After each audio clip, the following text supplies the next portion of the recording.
আর আজকে সাইকুল হাদিসকে ধরলে হাতে হাত পোড়া লাগানো হয়। আমি বাংলাদেশের সংবিধান অমান্য করি না, আমি বাংলাদেশের সংবিধানকে আমি পছন্দ করি, ভালোবাসি।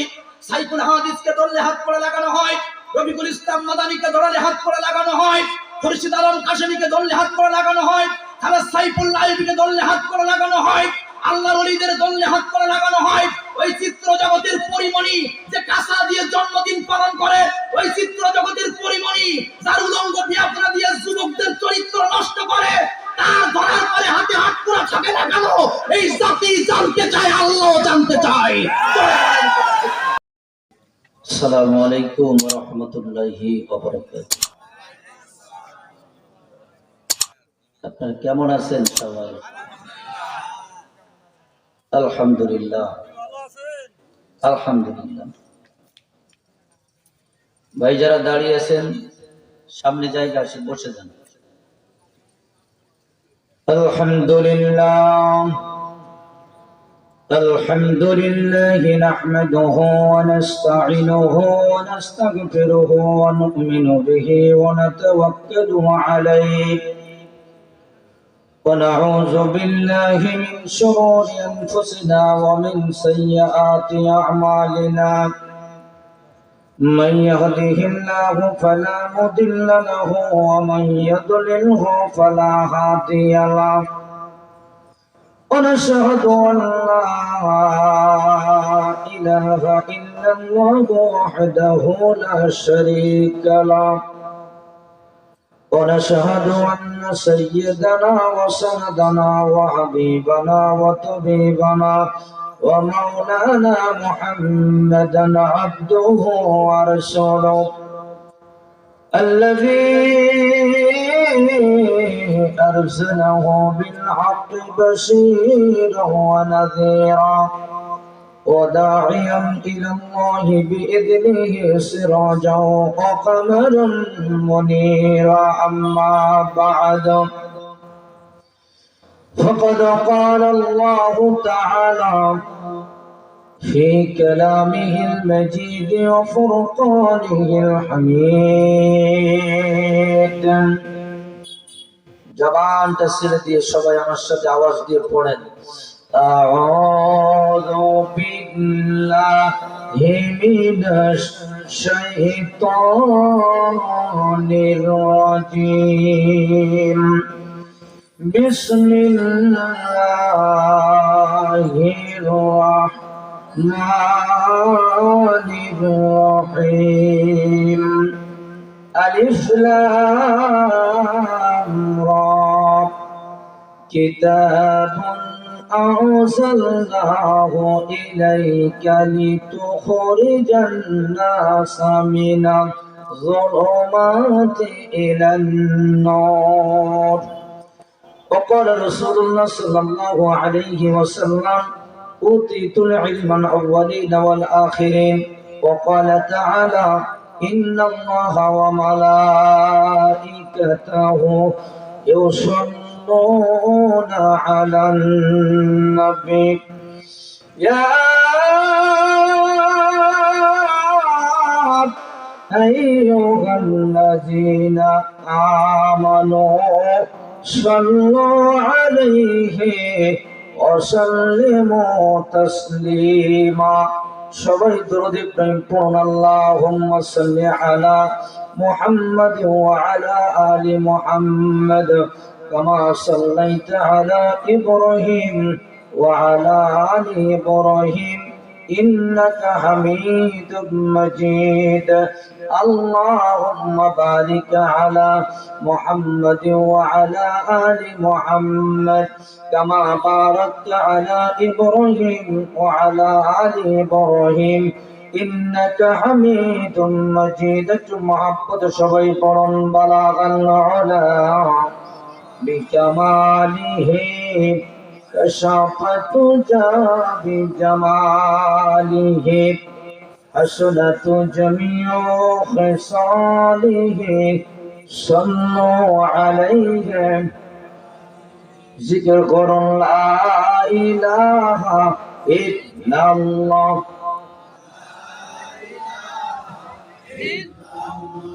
সবাই মিলে লা ইলাহা ইল্লাল্লাহ লা ইলাহা। যদি আল্লাহকে পেতে চাও তবে কোরআনকে ভালোবাসো, যদি জান্নাতে যেতে চাও তবে কোরআনকে ভালোবাসো।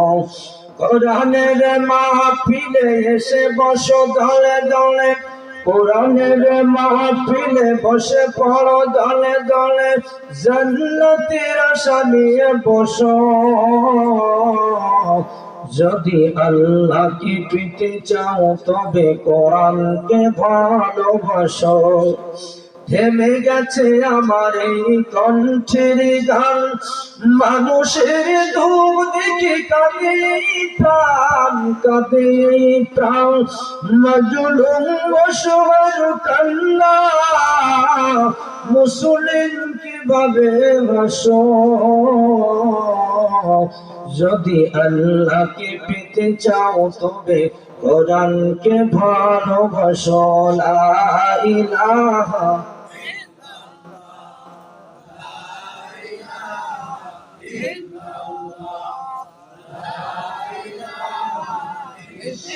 লা ইলাহা ইল্লাল্লাহ মুহাম্মাদুর রাসূলুল্লাহ সাল্লাল্লাহু আলাইহি ওয়াসাল্লাম। ঐতিহ্যবাহী আশরাফুল উলুম কওমিয়া নুরানিয়া হাফিজিয়া মাদ্রাসা কর্তৃক আয়োজনে আয়োজিত আশরাফুল উলুম কওমিয়া নুরানি মাদ্রাসার পাশেই অবস্থিত বার্ষিক ওয়াজ মাহফিল 2021। আজকের ওয়াজ মাহফিলের মধ্যমণি সভাপতি প্রখ্যাত আলেমে দ্বীন সাইখুল হাদিস হযরতুল আল্লামা মাওলানা আব্দুল মান্নান দামাত বারাকাতুহুম। আজকের মাহফিলে বিশেষ অতিথি হিসাবে যিনি আলোচনা রেখেছেন, আমার অত্যন্ত কাছের এবং মহব্বতের, গোটা বাংলাদেশে অনেক স্টেজে একসাথে আল্লাহ কথা বলার তৌফিক দিয়েছেন, যার আলোচনা শুনলেই মরহুম জুবায়ের আহমদ আনসারী হুজুরের কথা মনে পড়ে যায়। কথা বলুন ঠিক কিনা? সেই আনসারী নামেই পরিচিত হযরতুল আল্লামা মাওলানা বন্ধুবর মুফতি রফিকুল ইসলাম আনসারী সাহেব, আল্লাহ পাক তার এই কণ্ঠকে আমৃত্যু পর্যন্ত কোরআনের জন্য কবুল করেন, সকল বলেন আমিন।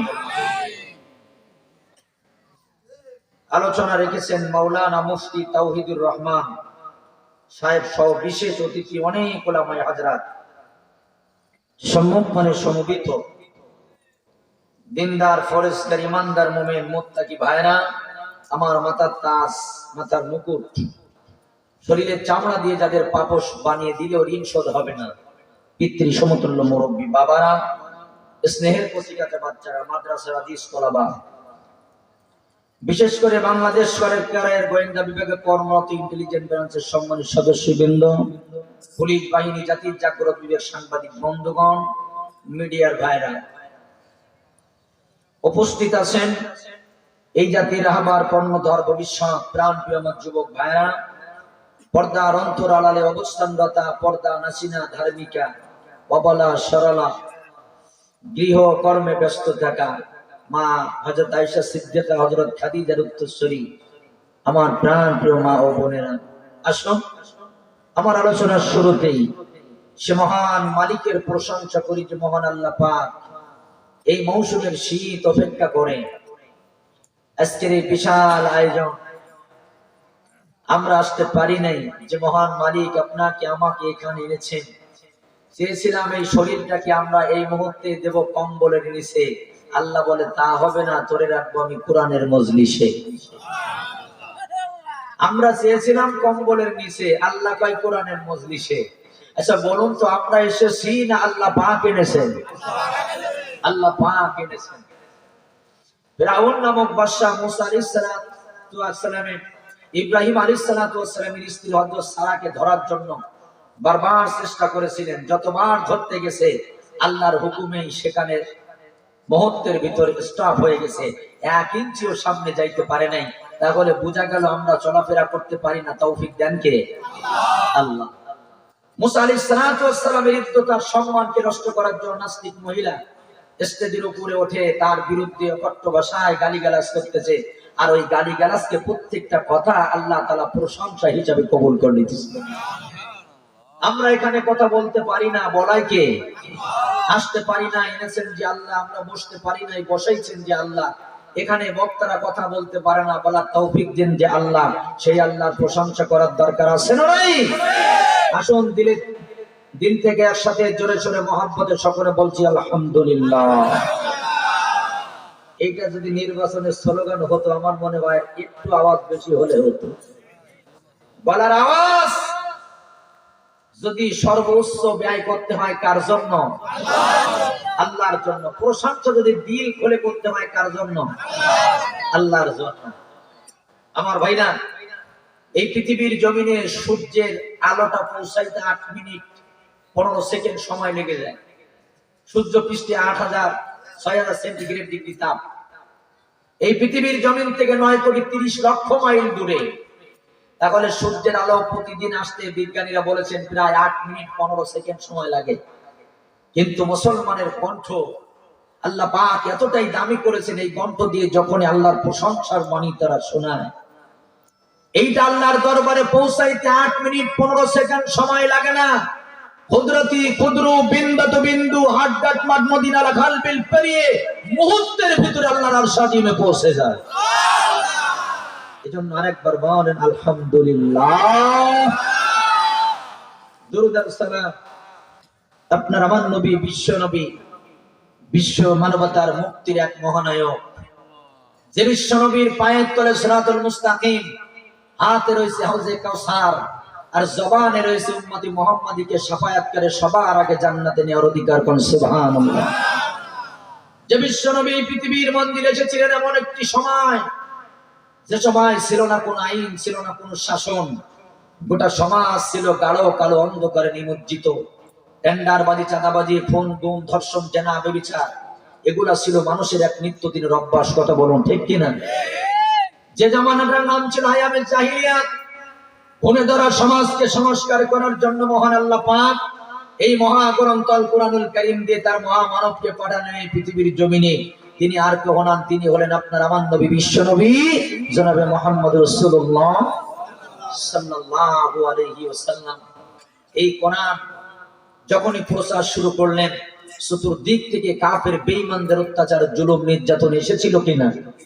মক্কার প্রতিটা ইঞ্চি মাটি তার জন্য নিরাপদ হওয়ার কারণে আল্লাহর হুকুমে মক্কা ছেড়ে মদিনাতে হিজরত করেছিলেন রাতের অন্ধকারে। অসংখ্য গণিত সাহাবীর বুকের তাজা রক্ত দিয়ে শহীদি পেয়ালা বরণ করেছিলেন। দীর্ঘ আন্দোলন আর সংগ্রামের ফলে এই পৃথিবীর পূর্ব দিগন্ত উদিত হয়েছিল কোরআনের এক অন্তিম সূর্য। জোরে কোন সুবহানাল্লাহ। ও মুসলমান, এই কোরআনের আলো যত দূর পর্যন্ত পৌঁছেছিল, ভয় ছিল না আর কোন ব্যবসায়ীর। চলেছিল রাস্তা দিয়ে চুরি, ডাকাতি, সন্ত্রাসী, রাহাজানি, সেই জামানার হতো না। কত বলুন ঠিক কিনা? এই সূর্যের আলো যত দূর পর্যন্ত পৌঁছেছিল, নারীরা চলেছিল রাস্তা দিয়ে নির্ভয়ে। ভয় ছিল না জেনা, ব্যভিচার, ইফতিজিং, ধর্ষণের। কথা বলুন ঠিক কিনা? তাদের কলিজায় কার ভয় ছিল? সবাই চিল্লায় বলেন, তাদের কলিজায় ছিল কার ভয়? সেই আল্লাহর ভয় আমাদের আছে না নাই?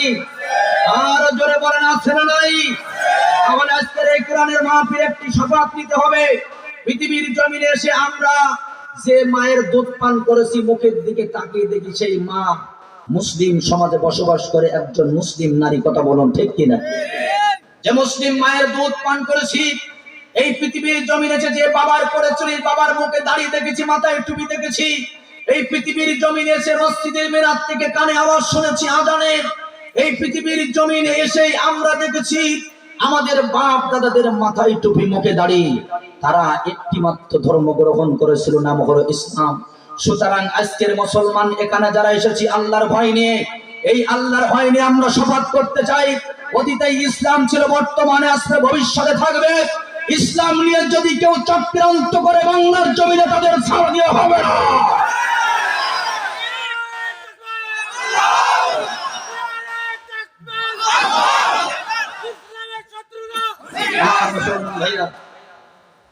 আগের থেকেই বলে নেই, আমি কোন রাজনীতি বক্তা নয় যেখানে ভোট চাওয়ার জন্য আসছি।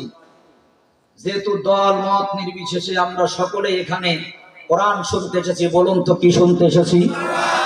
আমার আত্মবিশ্বাস বক্তার চেহারা দেখার জন্য নয়, বক্তার কণ্ঠ শোনার জন্য নয়।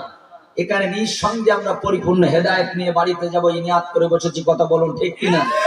তবে আমি আপনাদের কাছে জানতে চাই, এই কোরআনের তাফসীর করেছিল গিরিশ চন্দ্র সেন। বলুন তো সে কি হেদায়েত পেয়েছিল? আপনি আমি 1 ঘন্টা 2 ঘন্টা কোরআন শুনি, অথচ এই কোরআন শুনতো আবু জেহেল সারা রাত। আবু জেহেল কি হেদায়েত পাইছিল? কারণ ছিল কি? একজন প্রশ্ন করেছিল, আবু জেহেল কোরআন কি বিশ্বাস হয়? বলে না হলে তো কোরআন শুনতাম না। মুহাম্মদ সাল্লাল্লাহু আলাইহি সাল্লাম যে সত্য নবী বিশ্বাস হয়? বলে আমার ভাতিজা ওরে তো আমি চিনিও, কত বড় সত্যবাদী, যেরকম সুবহানাল্লাহ। যদি নবী বিশ্বাস হয়, কোরআন বিশ্বাসের মানেন না কেন? তাই মানতে গেলে তো আমার নেতাগিরি থাকবে না। কি থাকবে না? মানতে গেলে তো আমার সিয়াত থাকবে না, নেতাগিরি থাকবে না। আমি বুঝি, সব জানি, কিন্তু আমার মানা হচ্ছে না। আচ্ছা বলেন তো, আবু জেহেলের ফটোকপি অথবা আবু জেহেলের উত্তরসূরি কিছু এই সমাজে আছে না নাই?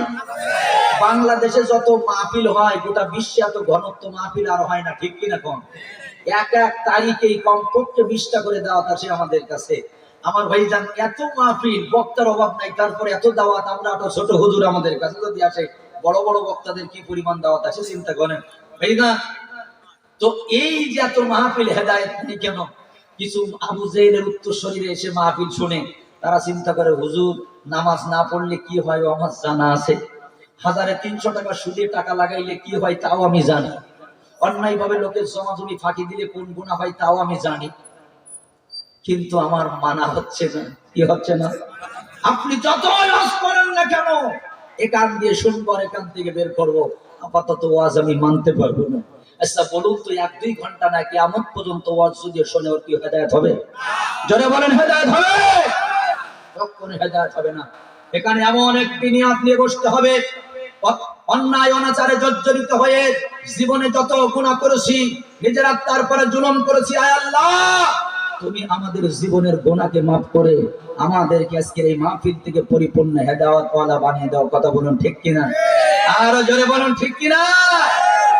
এই কোরআনের থেকে আলোচনা শুনতে আপনারা প্রস্তুত আছেন তো? মহাবিশ্বের মহাবিশ্বয় এই মহাগ্রন্থ আল কোরআনুল কারীম থেকে এখন আলোচনা হবে। আল্লাহর জমিনে আল্লাহর বান্দা আল্লাহর কোরআনের কথা বলবে। কারোর কোনো আপত্তি আছে? না। বলুন তো, এই জমিনটা কার? জমিন বানাইছে আল্লাহ, চাষ করে খাই আমরা। অক্সিজেনের মালিক কে? গ্রহণ করি কোরআনের মালিক কে? বিরোধী করি ঠিক কিনা কথা? আমার ভাইজান আসেন, মন থেকে আজকে আমাদের কোরআন শুনতে হবে। কোন রকম হিংসা বিদ্বেষ এইগুলা মনের ভিতরে রাখা যাবে না। কত বলুন ঠিক কিনা? বন্ধুগণ, সামথিং বেশ কম। গোটা বিশ্বে 293টা রাষ্ট্র আছে। বলুন তো কয়টা? কথা বলেন। এই 293টা রাষ্ট্রের ভিতরে প্রায় 4300 ধর্ম আছে। কয়টা ধর্ম? 4300। বন্ধুরা আমার, এই 4300 ধর্মের ভিতরে আল্লাহ রাব্বুল আলামিনের কাছে মনোনীত ধর্ম মাত্র একটা। আপনারা বলুন তো, ওই ধর্মটার নাম কি? ওই ধর্মটার নাম হলো ইসলাম। ইসলাম যারা কবুল করে তাদের নাম হলো মুসলমান। আমরা যারা এইখানে বসা, আমরাও মুসলমান। এইবার একটু চিল্লায়া বলেন তো, পৃথিবীতে শ্রেষ্ঠ ধর্মটা পেয়েছে কারা? 4300 ধর্মের ভিতরে আল্লাহ পাকের কাছে মনোনীত ধর্ম হলো ইসলাম, আর সেইটা গ্রহণ করেছি আমরা। তা বলে আমরা জোর গলায় বলতে পারি, নিঃসন্দেহে এই পৃথিবীর শ্রেষ্ঠ ধর্মটা পেয়েছি আমরা। তার একটা উদাহরণ হলো, দেখবেন হিন্দুদের যখন যজ্ঞ হয়, অনেক মুসলমান সারা রাত যজ্ঞ শুনে বাড়িতে আসে। কোনদিন কি শুনেছেন যে একজন মুসলমান হিন্দু হয়ে বাড়িতে গেছে? না। অথচ অনেক হিন্দু দাদা ভাইরা কোরআনের মাহফিলে এসে ইসলাম এমন ভাবে বুঝে যে ওই ইসলাম ধর্ম গ্রহণ করে তারপরে বাড়িতে যায়। জোরে বলুন সুবহানাল্লাহ। শ্রেষ্ঠ ধর্মটা পেয়েছে কারা? বন্ধুরা আমার, অসংখ্য অগণিত নবী রাসূল আল্লাহ পাক দুনিয়াতে পাঠিয়েছেন, তার ভিতরে আল্লাহ রাব্বুল আলামিন আপনাকে আমাকে এমন এক নবীর উম্মত বানিয়েছেন। আল্লাহ রাব্বুল আলামিন অন্য কোন নবীকে মেরাজের মতো এইভাবে ডাকেন নাই যেভাবে ডেকেছেন আপনার আমার নবীকে। শুধু তাই না, ওই বাইতুল মুকাদ্দাস মসজিদে অসংখ্য গণতি নবী রাসূল কে যাবে সামনে ইমামতি করবে, কেউ সুযোগ পায় নাই, পেয়েছিলেন আপনার আমার নবী। বিশ্ব নবী ইমাম হয়ে অন্য নবীদের মুক্তাদি বানিয়ে ইমামতি করেছেন। কোন সুবহানাল্লাহ। বন্ধুরি আমার, নবীজি বলেন আমি নবী জান্নাতে না যাওয়ার পূর্বে অন্য কোন নবীরা জান্নাতে যেতে পারবে না, কারণ এই পৃথিবীর জমিনে সবার আগে জান্নাতের কলাটা আমি নাড়া দিব, আমি খুলবো। আমার উম্মতেরা জান্নাতে না যাওয়া পর্যন্ত অন্য উম্মতেরা যেতে পারবে না। কোন সুবহানাল্লাহ। তাহলে এইবার আপনারা বলেন তো, আপনার আমার নবী আরো একটা কথা বলেছেন, উতিতুল ইলমান আউয়ালিনা ওয়াল আখিরিন। পৃথিবীতে যত মানুষ এসেছিল, কিয়ামত পর্যন্ত আরো যত মানুষ আসবে, সব মানুষের জ্ঞান যদি একত্রিত করা হয়, আপনার আমার নবীর জ্ঞান আল্লাহ বেশি দিয়েছে। তাহলে যে নবীকে আমরা পেয়েছি, পৃথিবীতে যত নবী রাসূল পাঠিয়েছেন, শ্রেষ্ঠ নবী পেয়েছে কারা? জোরে বলেন কারা? গর্ব করে বলেন আমরা। জোরে বলেন কারা? বন্ধুরে আমার, এত উম্মত আল্লাহ পাক পৃথিবীর জমিনে পাঠালেন, কোন উম্মতদেরকে শ্রেষ্ঠত্বের সনদ দিলেন না। আপনার আমার মতো কপাল পড়া উম্মতকে আল্লাহ বললেন কুনতুম খায়রা উম্মাতিন উখরিজাত লিন-নাস। পৃথিবীর জমিনে শ্রেষ্ঠ উম্মত হলে তোমরা। জোরে বলেন সুবহানাল্লাহ। আল্লাহ পাক শুধু এইখানে ক্ষান্ত হলেন না, আবারও বলে দিলেন সুম্মা আওরাসনাল কিতাবাল্লাযীনা ইসতাফাইনা মিন ইবাদিনা। তাম পৃথিবীতে আমি তোমাদেরকে পাঠিয়েছি শ্রেষ্ঠ উম্মত করে। শুধু তাই না, রূহ জগতে আমি আল্লাহ যত রূহ বানিয়েছিলাম, ওই রূহ জগৎ থেকে বাছাই করে করে উম্মত গুলো নিয়ে আমি আল্লাহ ওদের কোরআনের উম্মত বানিয়ে দিয়েছি। কোরআনের উত্তরসূরি আমি আল্লাহ বানিয়েছি। তাহলে বলুন তো, পৃথিবীতে যত উম্মত আছে, শ্রেষ্ঠ উম্মত কারা? জোরে বলেন কারা? একজন বলছে হুজুর অনেকে দাঁড়িয়ে আছে। আচ্ছা ভাই, আমি আপনাদের বলি, বাংলাদেশে একটাই মাত্র অনুষ্ঠান হয় যেখানে দাঁড়িয়ে থাকা সুন্নাত। বলুন তো অনুষ্ঠানটার নাম কি? সাড়ে সাড়ে লড়াই। কিসের লড়াই? এক কথায় গরুর গুতগুতি। ওখানে যদি কেউ বসে থাকে, বলে ভাই দাঁড়ান, বিপদ আছে, এখানে দাঁড়াই থাকতে, এটা দাঁড়াই থাকা সুন্নাত। এই জন্য সাড়ে সাড়ে লড়াই যেখানে, সেখানে দাঁড়াই থাকতে। আচ্ছা, এইখানে কি সাড়ে সাড়ে লড়াই হচ্ছে? আমরা মনে করি না, কিন্তু উনি মনে করতেছেন কোন ফাঁকে বিপদ হয়। যদি সাড়ে সাড়ে লড়াই না হবে, কোরআনের মাহফিলে তোমার মাজায় ব্যায়াম ছাড়া তোমার দাঁড়াই থাকার কথা না। তাদের একান্ত মাজায় ব্যায়াম আছে, তারা দাঁড়াই থাক, কোনো সমস্যা নেই, রোগসুদ আছে। কিন্তু যাদের মাজায় ব্যায়াম নেই, তাদের বড়া লাগবে বা এখানে সাড়ে সাড়ে লড়াই হবে। লড়াই যদি হয়, এই পৃথিবীর কাফের বেঈমানদের সাথে হবে। লড়াই যদি হয়, কোরআনের বিরুদ্ধে যারা কথা বলে তাদের হবে। বিসমিল্লাহ নিয়ে যারা ষড়যন্ত্র করে তাদের বিরুদ্ধে হবে। আল্লাহ রাসূলকে নিয়ে যারা কটূক্তি করে তাদের বিরুদ্ধে হবে। ওই মুসলমানের বিরুদ্ধে হবে না। কথা বলেন ঠিক কিনা?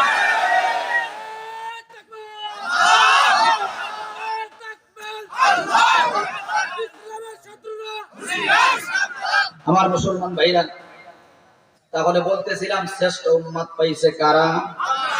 এরকম আওয়াজ দিল, চিল্লাই বলেন কারা? আমরা। বন্ধুরা রে আমার, 104 খানা কিতাব আল্লাহ পাক আসমান থেকে পাঠালেন।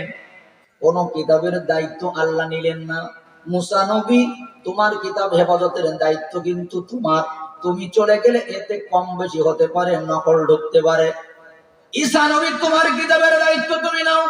দাউদ নবী, তোমার জাবুরের দায়িত্ব তুমি নাও। শুধুমাত্র মুহাম্মদ রাসূলুল্লাহকে ডেকে বললেন, নবী গো, তোমার চিন্তা নাই, টেনশন নাই। ইন্না নাহনু নাযালনা যিকরা ওয়া ইন্না লাহু লাহাফিজুন। তুমি দুনিয়াতে থাকো আর না থাকো, তোমার এই কোরআন হেফাজতের দায়িত্ব আমি আল্লাহ নিয়ে নিলাম। তোমরা যদি হেফজ নাই পড়ো, তোমার সন্তানকে যদি হাফিজি না দাও, কোনো আসে যায় না। আমি কাফের বেঈমানদের হিদায়াত দিয়ে কোরআনের হাফেজ বানাই। হেফাজতের দায়িত্ব কে নিয়েছেন? আমার ভাইরা। তাহলে এইবার একটা চিল্লায় বলেন তো, পৃথিবীতে যত গ্রন্থ আছে, যত কিতাব আছে, শ্রেষ্ঠ কিতাবটা পেয়েছে কারা? আরো জোরে। আমরা। শ্রেষ্ঠ নবী পেয়েছি আমরা, শ্রেষ্ঠ ধর্ম পেয়েছি আমরা, শ্রেষ্ঠ উম্মাত হয়েছি আমরা, শ্রেষ্ঠ কিতাব পেয়েছি আমরা। এতগুলো শ্রেষ্ঠত্বের মাঝে, এতগুলো শ্রেষ্ঠত্বের মালিক হয়ে আপনারা বলুন তো, আমাদের কপালে শান্তি থাকার কথা ছিল না অশান্তি থাকার কথা? আছে না গেছে? এই রোগ দেখেন কোনখানে? শ্রেষ্ঠ নবী, শ্রেষ্ঠ ধর্ম, আমার ভাইজান শ্রেষ্ঠ কোরআন, শ্রেষ্ঠ উম্মাত, এত শ্রেষ্ঠত্বের মালিক আমরা, কিন্তু শান্তির কথা নাই। এই জন্য কবিরা বলে আমাদের কপালে বুঝি শান্তি নাই। ওরে শান্তি নামের সুখ পাখিটা, শান্তি নামের সুখ পাখিটা বাহারে বাহারে উড়ালো দেয়, ওরে বাহারে বাহারে উড়ালো দেয়। আমাদের কপালে বুঝি শান্তি নাই, বলুন ঠিক কিনা?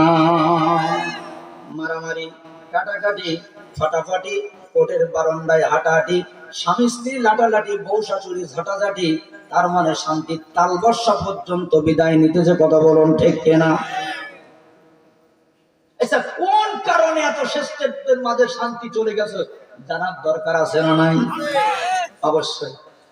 বন্ধুরা আমার, আমি আপনাদের কাছে জানতে চাই, আপনার আমার নবী যখন পৃথিবীর জমিনে এসেছিল, এমন একটা জাতির সন্ধান পেয়েছিল যে জাতি আল্লাহকে ভুলে বিভিন্ন দেবদেবীর পূজা করত, আপন মাকে বাবা মারা গেলে বিবাহ করার প্রস্তাব দিত, জোরে গন্নাউজুবিল্লাহ, উলাঙ্গ হয়ে বাইতুল্লাহ তাওয়াফ করত। শুধু তাই না, গর্ভবতী মেয়েগুলার পেটটা ছিঁড়ে হাসতে হাসতে দেখতো ছেলে সন্তান না মেয়ে সন্তান। বন্ধুরে আমাদের মহিলাদের হায়েজ নেবাদের রক্তগুলা পর্যন্ত তারা খেয়েছে। এই অসভ্য জাতি কি, এই ঘুরে ধরা সমাজকে আপনারা বলুন তো, বিশ্ব নবী সংস্কার করেছিল কি পানি ফোড়া দিয়ে, গায়ে ফো দিয়ে, তাবিজ করে? তাহলে অশান্তময় পৃথিবীটাতে শান্তি এনেছিল কি দিয়া? জোরে বলেন কি দিয়া? আমার ভাইজান, তাই বিশ্ব নবী অশান্তময় পৃথিবীটাকে শান্তিতে পরিণত করেছে কোরআন দিয়া। নিকৃষ্ট জাতিকে শান্তি উৎকৃষ্ট বানিয়েছে কোরআন দিয়া। ঘুণে ধরা সমাজকে সংস্কার করেছে কোরআন দিয়া। আর এই কোরআন থেকে যদি ওই কুলাঙ্গার ওয়াসিম রিজভী 26টা আয়াত বাদ দেওয়ার জন্য ওই ভারতের হাইকোর্টে রিট করে, আমরা মুসলমান দীপ্ত কণ্ঠে বলতে চাই, এই ওয়াসিম রিজভী, তুই ভারতে বসে 26টা আয়াত বাদ দেওয়ার জন্য যে ষড়যন্ত্র করেছিস, সাহস যদি থাকে বাংলার জমিনে এসে যা, এই বাঙালি তোর কুত্তার মতো তাড়িয়ে মারবে। জয় বলেন কথা ঠিক কিনা? যে কোরআন দিয়ে সভ্য জাতি সভ্য হয়, যে কোরআন দিয়ে নিকৃষ্ট জাতি উৎকৃষ্ট হয়, আর এই কোরআনের আয়াত 26টা বাদ দিতে বলে, ওর মতো কুলাঙ্গার কি আর পৃথিবীতে একটাও আছে? কথা বলেন আমার ভাইরা। এইবার কোরআনের কাছে আমি একটু প্রশ্ন করতে চাই। আমার নবী নিজেই বলেছেন, আল কোরআন হুজ্জাতুল লাকা ওয়া আলাই, কিয়ামতের ময়দানে কোরআনের আল্লাহ জবান দিবেন, যেরকম সুবহানাল্লাহ। এখন কিয়ামতের ময়দানে হয়তো কোরআনের জবান থাকবে, এখন নাই। তবে এখন যদি কোরআনের কাছে প্রশ্ন করি, এই প্রশ্নের জবাব কোরআনে আছে না নাই?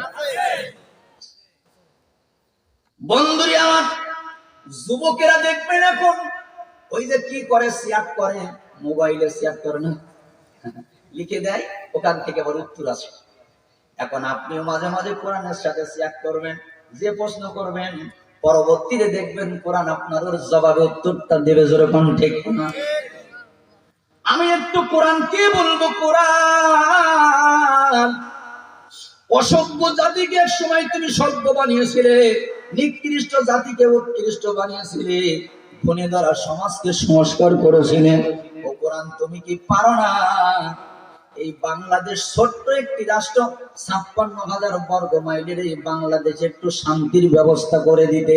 কোরআন জবাব দিবে, আমি পারি, কিন্তু তোমরা তো আমার সেখানে রাখো না, তোমরা রেখেছো আমাদের হাফেজের সিনার ভিতরে, তোমরা রেখেছো আমাকে মসজিদের সানচেটের উপরে, তোমরা রেখেছো মাদ্রাসার আলমারির ভিতরে। আমি কোরআন ওই জায়গায় থেকে তোমাদের শান্তি দিতে পারবো না। শান্তি যদি পেতে চাও আমি কোরআন আমাকে 3টা জায়গায় রেখে দাও। জোরে বলে না কয় জায়গায়? আরো জোরে, জোরে হলো না? কোরআন তো রেখেছি আমরা বাংলাদেশের শ্রেষ্ঠ হাফেজদের ছিলাম, কোরআন তো রেখেছি মসজিদে ছানছাটে মাদ্রাসার আলমারিতে। কোরআন বলতেছে এইভাবে রাখলে কিয়ামত পর্যন্ত শান্তি পাবা না। শান্তি যদি পেতে চাও কয় জায়গায় রেখে দাও?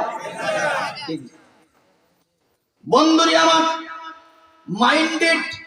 মাইন্ড করবেন না, রাজনীতির দিকে তাকাবেন না। আমি আগেই বলেছি আমি এখানে রাজনীতি করার জন্য আসি নাই। কথা হবে আল্লাহর কোরআন থেকে, যেহেতু এটা কোরআনের মাহফিল। তামাম পৃথিবীর যতগুলো রাষ্ট্র আছে, প্রত্যেকটা রাষ্ট্রের যতগুলো বিভাগ আছে, মৌলিক বিভাগ হলো 3টা। কয়টা?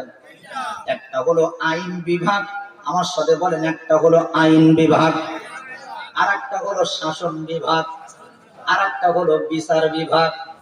বিভাগ কটা হলো? আইন বিভাগ, শাসন বিভাগ, আর একটা হলো বিচার বিভাগ। কোরআন বলে তোমরা যদি শান্তি পেতে চাও আমাকে আইন বিভাগে রেখে দাও। আর কোরআন বলে তোমরা যদি শান্তি পেতে চাও শাসন বিভাগে আমাকে রেখে দাও। পরে শান্তি যদি পেতে চাও বিচার বিভাগে আমাকে রেখে দাও।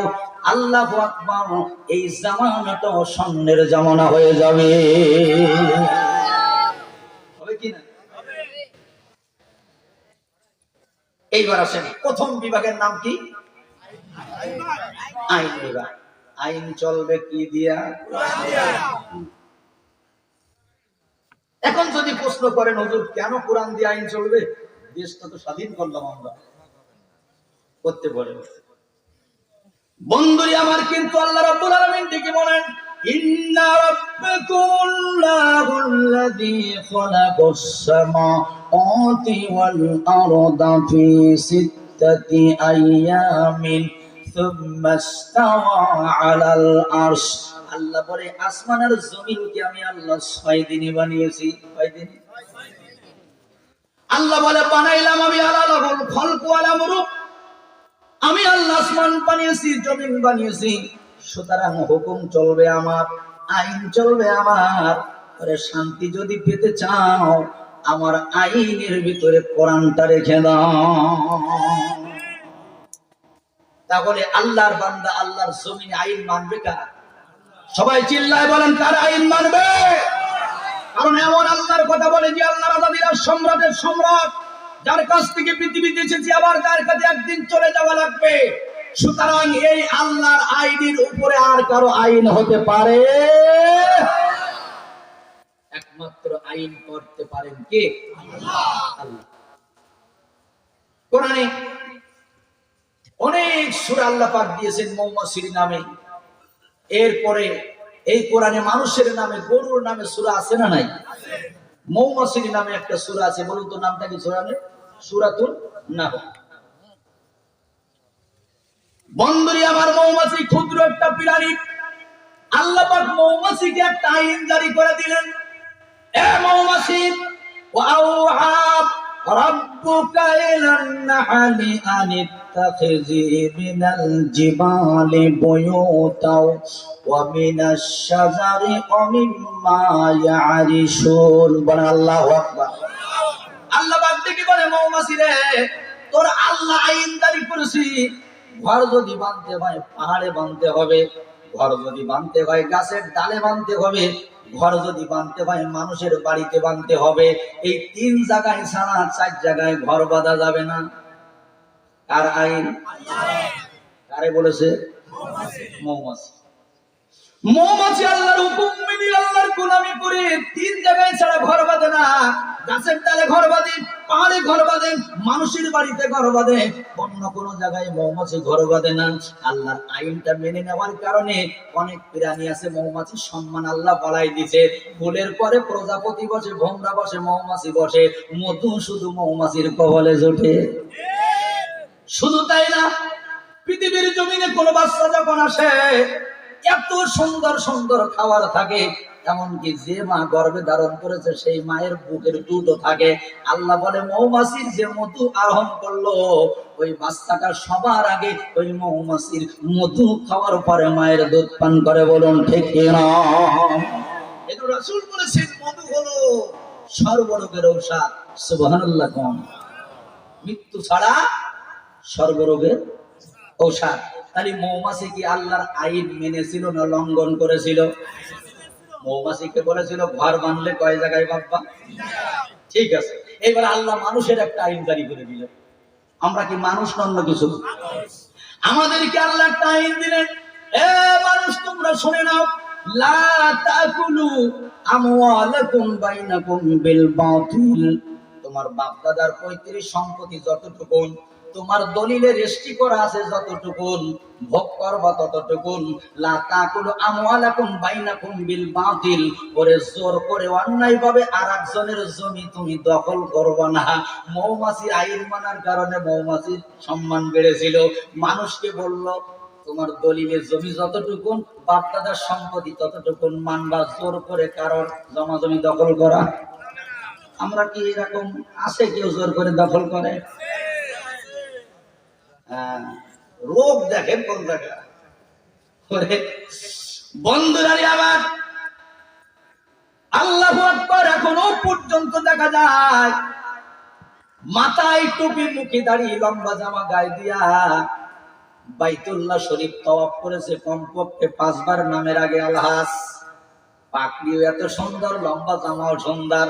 তারপরেও আল্লাহর ওলি মাঝে মাঝে লোকের জমজমি জোর করে আইল ঠিলে খায়। আইরে সাদের দুনিয়ায় মানুষ পাওয়া বড় দায়। মানুষ দেখতে চলো এখন জাদু ঘরে যাই সবাই। মানুষ দেখতে চলো এখন জাদু ঘরে যাই সবাই। রাস্তাঘাটে যাই না চলা যাই মানুষের ভিড়। এই ভিড়ের মাঝে কেউ আবার অন্যের পকেটে মারে। কথা বলো ঠিক কিনা? মসজিদে নাই রে জায়গা মুসল্লিদের ভিড়। এই ভিড়ের মাঝে কেউ আবার জুতো চুরি করে। আছে না নাই? আমার জুতো কয়েকজন হারাইছে ভাই বক্তার জগতে এসে। যে জামানায় বক্তা জুতা চুরি হয় শ্রোতাদের কথা তো বাদ দিল। মসজিদে নাই রে জায়গা মুসল্লিদের ভিড়। এই ভিড়ের মাঝে কেউ আবার জুতা চুরি করে। আরে তোমরা এদের যদি মানুষ বলো আমার বলার কিছু নাই। মানুষ দেখতে চলো এখন জাদু ঘরে যাই সবাই। মানুষ দেখতে চলো এখন জাদু ঘরে যাই সবাই। বলুন ঠিক কিনা? আইন মানতে হবে কার? মৌমাছি আইন মেনেছিল কার? আমরাও মারি কার? জমি মাঝে মাঝে জোর করি নেই কার? আল্লাহ। আসে ওয়াজ বুঝতে কষ্ট হচ্ছে না তো? হ্যাঁ আসেন বন্ধুরা আমার, ভাইরা আমার। তাহলে কোরআন থাকতে চাই কয় জায়গায়? 1 নম্বরে কোন জায়গা? আইন বিভাগে। আল্লাহ পাক আইন করে দিয়েছেন। কোরআন বলে আমি ওইখানে রাখবা, আমার আইন ছাড়া অন্য কোনো আইন এই সমাজে চলবে না। তাহলে আসল তো বাস্তবতা মিলাইনি। কোরআনের বিরুদ্ধে আইন আছে কিনা? আল্লাহ পাক বলেছেন মহিলারা রে, পুরুষদেরকে জমিনের মাটি থেকে বানানো হয়েছে। পুরুষেরা জমিনে কাজ করবে, ওরা বাইরে থাকবে। কিন্তু মহিলাদের বানানো হয়েছে ভিতরের হাড় থেকে। এই মহিলারা থাকবে ভিতরে, এরা মহল্লার ভিতরে থাকবে। পুরুষেরা জমা জমি আমার ভাইজান চাষাবাদ করবে, কারণ এদের বাইরের মাটি থেকে বানানো হয়েছে। মহিলারা তোমরা পর্দায় থাকবা। তোমরা যদি পর্দায় থেকে স্বামীর খেদমত করো, যদি আল্লাহ পাকের ইবাদত করো, বাইরের নেকি গুলা তোমার আমলনামায় এমনি এমনি যোগ হবে। কোন সুবহানাল্লাহ। এই আইন কার? আমার সমাজে কিছু মানুষ বললো না পর্দা করা বাধ্য করা যাবে না। ও যেভাবে চলে তোমরা দেখো কেন? তেতুল হুজুর দেখো কেন? তেতুল হুজুর কথা বলেন। হ্যাঁ আমার ভাইরা কিভাবে সেজে গুজে রাস্তা দিয়ে চলে। কিছু মুরব্বী পাওয়ারওয়ালা চশমা দিয়ে 1 মিনিট টাকায় পাই মেয়েটা কান আছে না নাই? বন্ধুরে আবার খালি আল্লাহ পাক বলেছে তোমরা থাকবা পর্দার ভিতরে, জোরে বলেন কোন জায়গায়? মহিলা পারে না আমার দেহ আমার মন শাসন করবে আর একজন, ওইটা হবে না। থাকবো না আমার বদ্ধ ঘরে, দেখবো এবার জগৎটাকে। আল্লাহ পাক বলেছে তাহলে তোমরা পর্দার ভিতরে থাকো, ঠিক আছে? তোমরা কি করবা? লিজাকারি মিসলু হাজ্জিল উনসায়াইন, ওরে পুরুষেরা পাবে 2 ভাগ, তোমরা 1 ভাগ। ওরা বলে ওটাও মানতে পারলাম না, সমান সমান সমান সমান। পুরুষেরা ফুটবল খেললে আমরা খেলাবো, পুরুষেরা মোটরসাইকেল চালালে আমরা চালাবো, পুরুষেরা 2 পা দিয়ে মোটরসাইকেলে বসবে, আমরাও পিছনে বসে সামনের ডানে জড়াই ধরবো। তোমার বাবার কি? ভাইজানরা আমার, আমি আপনাদের কাছে জানতে চাই আইন ছিল কার? এ মুসলমান বন্ধু, আল্লাহ পাক বলেছে মদ খাবি না, মদের ব্যবসা করবি না। আমরা বললাম লাইসেন্স করলি খাওয়া যাবে, ও ব্যবসাও করা যাবে, লাইসেন্স করে মাসে মাসে টাকা যায়। জিনা করা যাবে না, জেনার ব্যবসা করা যাবে না। আমরা বললাম লাইসেন্স করলি করা যাবে।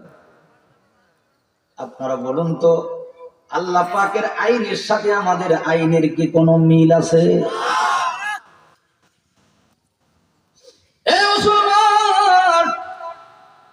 আল্লাহ রাব্বুল আলামিন আপনাকে আমাকে পৃথিবীর জমিনে পাঠিয়ে সব ক্ষমতা তো আল্লাহ আপনাকে আমাকে দেন নাই।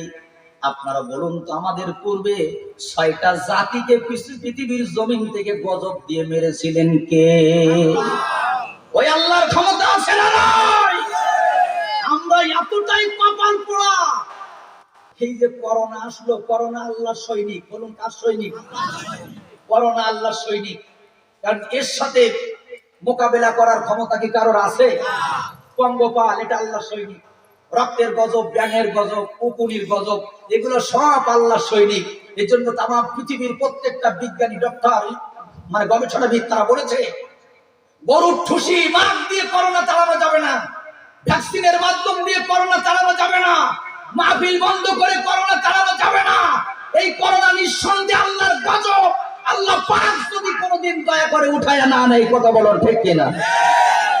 তারপরে আমরা বলি করোনা হচ্ছে আমরা শক্তিশালী। আল্লাহ কয় এ তুই বলিস কি? আমি মাঝে মাঝে এই উদাহরণটা অনেক জায়গায় দিয়ে থাকি, আবার কষ্ট নিয়েন না। পাগল খেয়েছে সিটি গুড়, কি গুড়? ধরে কন সিটি গুড়। 14 মাসের কুকুর এসে ওর পা চাটা শুরু করলো, পাগল কিছু বলে না। কিছুক্ষণ পরে পেট চাটা শুরু করলো, পাগল তাও তাকায় তাকায় দেখে। তারপরে পাগল আস্তে আস্তে গলা চাটা শুরু করলো, পাগল বসে আছে। কুকুর চিন্তা করলো কোন হাজি বংশের পাগল, এর জিভিও মনে হয় গুড় আছে, জিভ না সেটি বাড়ি যাবো না। 2টা ঠ্যাং ঘাড়ে বাঁধাই দিয়ে জিভ চাটা শুরু করলো। পাগল বলে তুই তোমার মানুষ বলে গুনতেছিস? পাগল মানেই কি আমি একেবারে কি অমানুষ? আমার পা চাটলি কিছু বললাম না, পেট চাটলি তাও সহ্য করলাম, গলা চাটলি তাও মেনে নিলাম, এখন আমার জিভ চাটা শুরু করেছিস। আমি পাগল যদি তোর চাটা শুরু করি, তোর পাত থেকে মাথা পর্যন্ত কোনো জায়গা বাদ রাখবো না। আল্লাহ বলেছে মুসলমানের বাচ্চা, বছরের 30 দিনের ভিতরে একদিনও নামাজ পড়িস না, আমি আল্লাহ তাও সহ্য করলাম। রমজান মাসে রোজা না রেখে বড় বড় ইফতারির প্লেট 3 কান মেরে দিলি, তাও সহ্য করলাম। আমার কোরআনের মাহফিল গুলো একটা ফোন করে বন্ধ করে দিলি, তাও আমি আল্লাহ মেনে নিলাম। কিন্তু ইসলাম নিয়ে কথা বলবি না, ধর্ম নিয়ে কথা বলবি না, বিসমিল্লাহ নিয়ে কথা বলবি না। আমি আল্লাহ যদি তোর ধরি, তোর কোনো বাপ কিন্তু পৃথিবীতে ঠকাইতে পারবে না।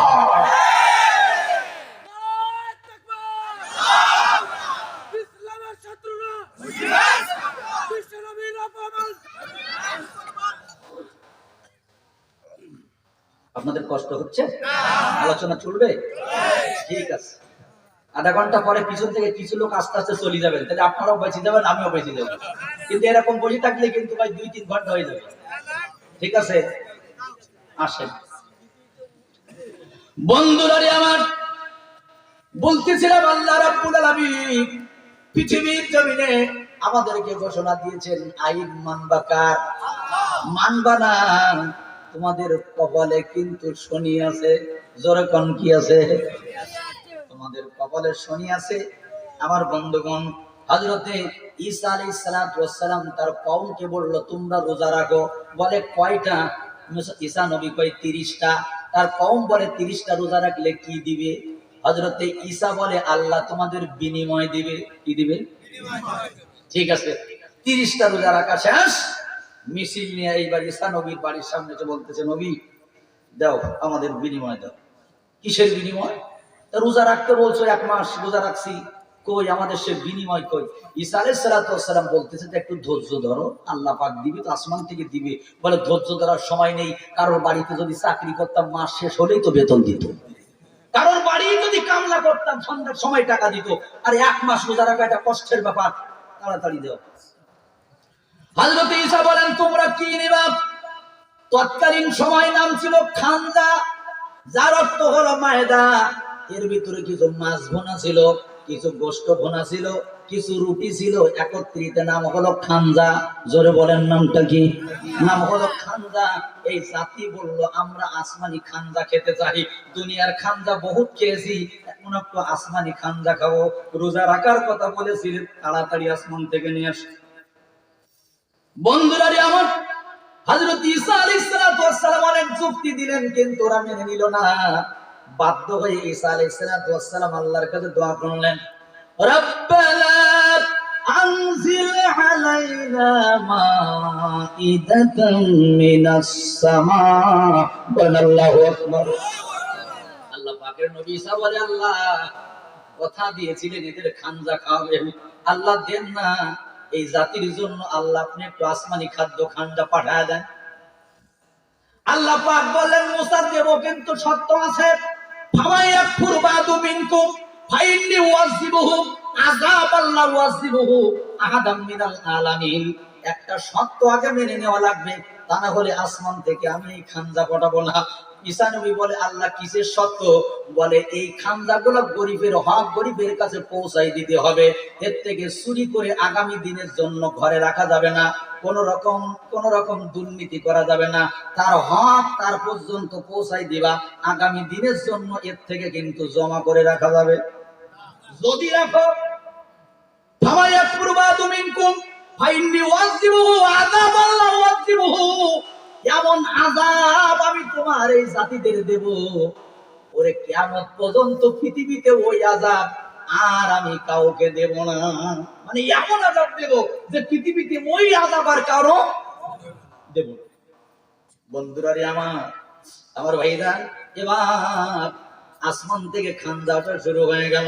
হযরত ঈসা আলাইহিস সালাতু ওয়াস সালাম একটা খানজা হাতে নিলেন, এইবার ছুরি থেকে 7টা মাছ ভুনা করা, এ তো দুনিয়ার মাছ না, জান্নাতি মাছ। 7খানা রুটি আল্লাহর পক্ষ থেকে দুনিয়াতে চলে এসেছে, গোশত ভুনাগুলো দুনিয়াতে চলে এসেছে। এবার তার জাতিদেরকে হযরত ঈসা আলাইহিস সালাতু ওয়াস সালাম ডেকে ডেকে বলতেছে আসো, এই নাও তোমাদের সেই বিনিময় আসমানি খানজা। এত স্বাদ এত মজা পৃথিবীর জমিনে কোনো আমার ভাইজান রাঁধুনি এইরকম রাঁধতে পারে না। ওদের তখন লোভ এসে গেল। ঈসা আলাইহিস সালাতু ওয়াস সালাম কিছুক্ষণের জন্য একটু বাইরে চলে গেছে, এই জাতি দুর্নীতি করা শুরু করলো, করোনা সাউলির মতো। কিসের মতো? প্রধানমন্ত্রী হাজী সাহেব সকালবেলা কোরআন তেলাওয়াত না করে উনি কার্যক্রম শুরু করে না। কয়েকবার বাইতুল্লাহ উনি সফর করেছেন। ওনার বাবা বঙ্গবন্ধু শেখ মুজিবুর রহমান, ওনার দয়া হয়েছে করোনার সময় জনগণের ঘরে ঘরে করোনার চাউলগুলো পৌঁছাই দিতে হবে। কপাল পড়া এই মুসলমানের এমন নেতাদেরকে ভোট দিয়ে বানালাম, ওরে 2-1 ঘরের ভিতরে 100 বস্তা চাউল পাওয়া গেছে। তেলের বোতল গুলা কোন জায়গায় ছিল? খাটের তলা। যখন আসে নির্বাচন দিতে হয় ভোট, সরাসরি হয় কত সাদা কালো নোট। অনেকে আমার ভাইজান সাজে তখন বসন্তের কোকিল, পরে দেখবেন কথাই কাজে থাকে না কোনো মিল। স্টেজের পর উঠে দেয় বড় বড় ভাষণ, ওরাই মানে না কিন্তু আল্লাহর আইনের শাসন। 2-1 শাস্তে চাই জনদরদি, বলে আসলে দরকার হলো ক্ষমতার গদি। ভাত পায় না কত লোকে, কাপড় নাই পরনে, ভাত পায় না কত লোকে, কাপড় নাই পরনে, কোটি টাকা ব্যয় হয় ওদের কুকুর পালনে। ওরে দেশের জনগণ তোদের নাই কি রে শরণ, করে দেশের জনগণ তোদের নাই কি রে শরণ, বলুন ঠিক কিনা? এরকম বন্টন আছে নাই? এখন আল্লাহ পাকের হাবিব হযরত ঈসা আলাইহিস সালাতু ওয়াস সালাম কিছুক্ষণ ধরে চলে গেছে। এইবার এই খান্দা ঘরের ভিতরে আস্তে আস্তে জমা করা শুরু হয়েছে। আল্লাহ বললে তোদের এমন শাস্তি দেব পৃথিবীতে আও কাউরে। কথা কার? মুসলমান বন্ধুরা আমার, হাজার হাজার কওমের ভিতরে চুরি করলো 330 জন। জোরে বলেন কয়জন? 330 জন। তাফসীরের কিতাবের ভিতরে দেখলাম অনেকগুলো তাফসীর মিলায়া আল্লাহ পাক সঙ্গে সঙ্গে ওই 330 জনকে শুয়োর বানাই দিলেন। জোরে বলেন কি বানাইলেন? 330 জনকে আল্লাহ তাআলা খিনজির বানাইছে, শুয়োর বানাইছে। যে আল্লাহ একটুখানি খানজা চুরি করার কারণে অদস্ত এত বড় আযাব দিতে পারে। অদস্ত তাহলে যারা লক্ষ লক্ষ টাকার সম্পদ চুরি করে এদেরকে আল্লাহ কিছু বানাইতে পারে কিনা? পৃথিবীতে আল্লাহ পায় আর কাউরে বানাবো না, আর কাউরে বানাইছে এরকম বানাই। বন্ধুরা আমার, আল্লাহ রাব্বুল আলামিন কুরআনুল কারীমের মধ্যে বলেন, ওয়ালাকাদ আলিমতুমুল্লাযীনা আতাদাউ মিনকুম ফিস-সাবতি ফাকুলনা লাহুম কুনু কিরাদাতান খাসিঈন। আল্লাহ পাক বলেন, তোমাদের অবশ্যই জানা আছে শনিবার নিয়ে যারা সীমা লঙ্ঘন করলো, আমি আল্লাহ বলেছিলাম তোরা নিকৃষ্ট বানর হয়ে যা। কি হয়ে যা? ইতিহাস আপনারা জানেন, শুধু বোঝানোর জন্য বললাম। ওদেরকে বলেছিল তোমরা সপ্তাহে একটা দিন ইবাদতের জন্য বাছাই করো। ওরা বলেছিল আমরা বাছাই করলাম শনিবার। আল্লাহ পাক বলে শনিবারে কোনো মাছ ধরা যাবে না, শনিবারের দিন চলবে আল্লাহর ইবাদত। হযরত দাউদ আলাইহিস সালাতু ওয়াস সালামের কণ্ঠ শুনে মাছগুলা যখন নদীর তীরে এসে লাগতো, ইতিহাস আপনারা জানেন, ওই জাতি আল্লাহর উপরে পাল্লা দিয়া শনিবারে মাছ আটকাইয়া রবিবারে তারা ধরে ধরে মাছ খাইতো। আল্লাহ পাক বলেন, ওয়ালাকাদ আলিমতুমুল্লাযীনা আতাদাউ মিনকুম ফিস-সাবতি ফাকুলনা লাহুম কুনু কিরাদাতান খাসিঈন। শুধুমাত্র শনিবারে মাছ ধরা বন্ধ তোরা ধরলি, আমি আল্লাহ বললাম তোরা বানর হয়ে যা। বলুন তো এই বানর হয়েছিল আল্লাহর হুকুম মানার কারণে না আল্লাহর হুকুম না মানার কারণে? বানর হয়েছিল আল্লাহর হুকুম না মানার কারণে। আল্লাহ পাক একজনকে কুকুর বানাইছিলেন। কি বানাইছিলেন? নামটা কি কোন তো? বালাম ইবনে বাউরা। নামটা কোন? আবার বলেন বালাম ইবনে। এই ঘটনা দেখতে গেলে সূরা আরাফের 75 নম্বর 76 নম্বর আয়াতে দেখবেন আল্লাহ পাক কুকুর বানাইছে, শুয়োর বানাইছে, বানর বানাইছে, কুকুর বানাইছে। এসব বলুন তো আল্লাহর হুকুম মানার কারণে না না মানার কারণে? সুতরাং মুসলমান বুঝতে হবে, কোরআন বলে আমি 3টি জায়গায় থাকতে চাই। একটা হলো আইন বিভাগে, 2 নম্বর শাসন বিভাগে, 3 নম্বর বিচার বিভাগে। এই পৃথিবীর জমিনে যদি নতুন করে কোন আইন তৈরি হয়, ওই আইন আল্লাহর কোরআন থেকে তৈরি হবে, কোন মানুষের ব্রেন দিয়ে আইন তৈরি হবে না। কথা বলো ঠিক কি না? আল্লাহ আইন করেছে, আমার নবীর বিরুদ্ধে কোনো কথা বলবি না, আমার নবীকে গালাগালি করবি না। কেন জানিস? আমি আল্লাহ কথা দিলাম, আমি আল্লাহ তোদেরকে বললাম শোন,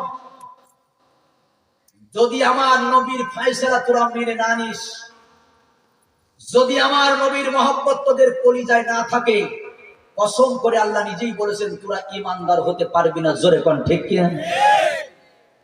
আর আমাদের চোখের সামনে সেই নবীকে গালাগালি করে, মোহাম্মদ কা বাপ কা নাম জয় শ্রীরাম, জয় শ্রীরাম। এই ঘটনা ঘটেছে ভারতে। কোথায়?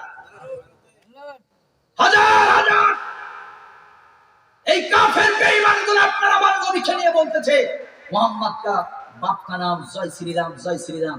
আমি বলি এই কুলাঙ্গারেরা, মোহাম্মদের বাপের কথা তো না, মোহাম্মদকে কোনোদিন দেখেছিস? এই পৃথিবীর জমিনে শ্রেষ্ঠ সুন্দর চেহারা ছিল আপনার আমার নবীর। কথা বলেন ঠিক কিনা? নবীর মতো চেহারা কারো ছিল? হযরত আয়েশা বলেছেন জুলেখার বান্ধবীগুলো জুলেখারে বলেছিল, জুলেখা বান্ধবীর সম্পর্ক তোর সাথে রাখতে চাই না, বাড়ির গোলামকে দেখে তুই পাগল হয়ে গেলি। জুলেখা বুদ্ধিমতী নারী, হযরত ইউসুফ আলাইহিস সালামকে সামনে নিয়ে এসে প্রত্যেকটা বান্ধবীর কাছে আপেল দিয়া ছুরি দিয়া বলে, এইবার ইউসুফের দিকে তাকাও। ইউসুফ নবীর চেহারা দেখে, আপনারা বলেন তো বান্ধবীরা আঙ্গুল কেটেছিল না আপেল কেটেছিল? হযরত আয়েশা বলেন, যারা ইউসুফ নবীর চেহারা দেখে আঙ্গুল কেটেছিল আপেল কাটতে পারে না, এই পৃথিবীর মানুষ রে, ওইখানে যদি আমার স্বামী বিশ্ব নবীকে আনা হতো, মুহাম্মদ রাসূলুল্লাহকে যদি ওইখানে আনা হতো, আমার স্বামীর চেহারা দেখে যারা আঙ্গুল কেটেছিল ওই জায়গায় তারা তাদের কলিজা কেটে দিত। আল্লাহু আকবার। হযরত আয়েশা বলেছেন, সূর্য একটা নয় আমার কাছে দুইটা, সকালে একটা উদিত হয়, সন্ধ্যায় যেটা ডুবে যায়, আর আমার সূর্য ইশার করে আমার ঘরে আসে, আমার সূর্যটা সারা রাত আমার কাছে থাকে, এটা হলো আমার স্বামী জনাবে মুহাম্মদ রাসূলুল্লাহ। ইউসুফ নবী ছিলেন সাদা, আপনার আমার নবী ছিলেন দুধি আলতা। আর এই কুলাঙ্গার মেঘপরম আপনার আমার নবীকে কার্টুন বানিয়েছে, সেই নবীর ছবিটা কুত্তার গলায় ঝুলাইছে, জোরে কোন নাউজুবিল্লাহ। আমি এই যশোরবাসীকে বলে দিলাম, এ যশোরবাসী যুবক ছেলেরা, আর 8-9 মাস পরে ফুটবল খেলা আসতেছে, শুধু একটু চৌকান্ন থাকবে। কার গায়ে ফ্রান্সের গেঞ্জি থাকে, কার গায়ে ফ্রান্সের গেঞ্জি, কার দোকানে ফ্রান্সের পতাকা, কার বাড়িতে ফ্রান্সের পতাকা ওড়ে, কে ফ্রান্সের সাপোর্ট করে, ওই ফ্রান্সের জন্য কারা মোনাজাত ধরে। আপনার আমার কলিজার নবীর ছবি যারা কুত্তার গলায় ঝুলিয়েছে, আপনার আমার কলিজার নবীকে যে সরকার কার্টুন বানিয়েছে, এই কুলাঙ্গারের সাপোর্ট কোন মুসলমান করতে পারে না, যদি করে বাংলার জমিনে তাই আমরা দেখতে চাই না। জয় বলেন কথা ঠিক। যে কুলাঙ্গারের আপনার আমার নবীকে এত কষ্ট দিবে, ওই মুহাম্মদকে বাপকা নাম জয় শ্রীরাম জয় শ্রীরাম, আর আমার দেশের এক মন্ত্রী বলেছে ভারত আমাদের স্বামী স্ত্রীর সম্পর্ক।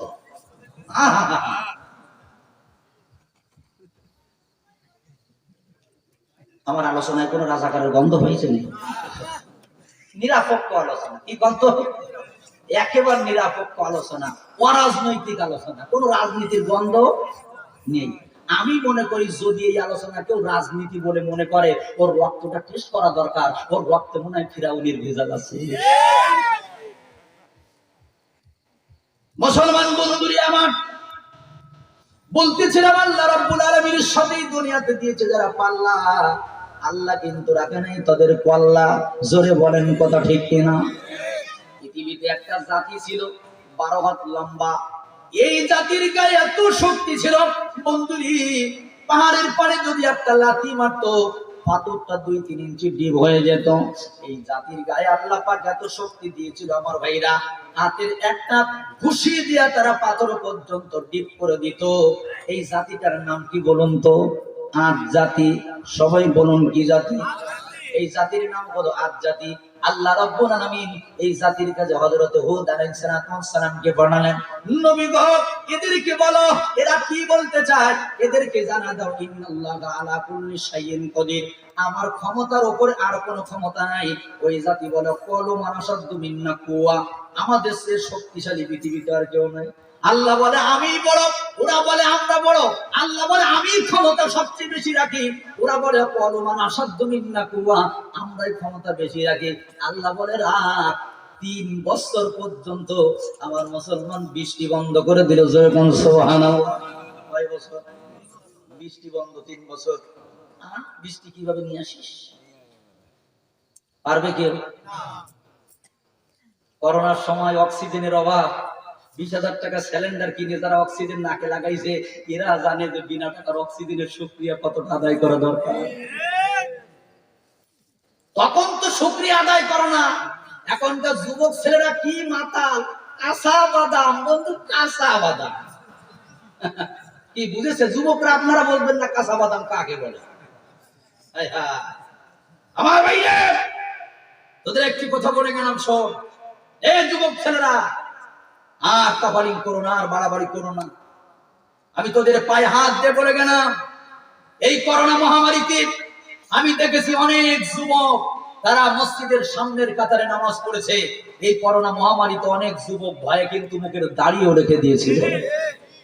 যেই শুনেছে করোনা বাংলাদেশ থেকে চলে গেছে, সেলুনি দিয়ে কথা কম। যারা রমজান মাস আসলে দাড়ি রাখে, চান্দাত্রী কাটে, নির্বাচনের আগে টুপি থাকে, পরে খুলে ফেলায়, এরা কি ভালো? কথা বলেন, এরা ভালো না। গিরগিটি মারলে কি হয় কেন জানেন? ও মাঝে মাঝে শুধু রং বদলায়। গিরগিটি মাঝে মাঝে লাল, মাঝে মাঝে হলুদ, মাঝে মাঝে কালো, মাঝে মাঝে লাল। যে গিরগিটির রং বদলানোর কারণে যদি মারলে নেকি হয়, সমাজে যারা এইরকম মাঝে মাঝে ডিগবাজি মারে, এদের দুই একটা সর মারলে নেকি না হলে আল্লাহ খারাপ বলবে না। ঠিক আছে তো? আসে আমার মুসলমান ভাইরা, বলতেছিলাম এই আধ্যাত্মিক আল্লাহ পাকের সাথে যখন পাল্লা দিয়েছে, আল্লাহ রাব্বুল আলামিন হালকা একটা বাতাস দিল। অনেক লম্বা কথা ভাইজান, আলোচনা শেষ করতে হবে, অনেক আলোচনা করা লাগবে। আল্লাহ পাক এই জাতিকে বাতাসের মাধ্যম দিয়ে পৃথিবীর জমিন থেকে বিদায় করে দিল। বেশি কিছু না, বাতাসের মাধ্যম দিয়ে পৃথিবীর জমিন থেকে বিদায় করেছে। তাহলে বলুন তো, আইন মানতে হবে কার?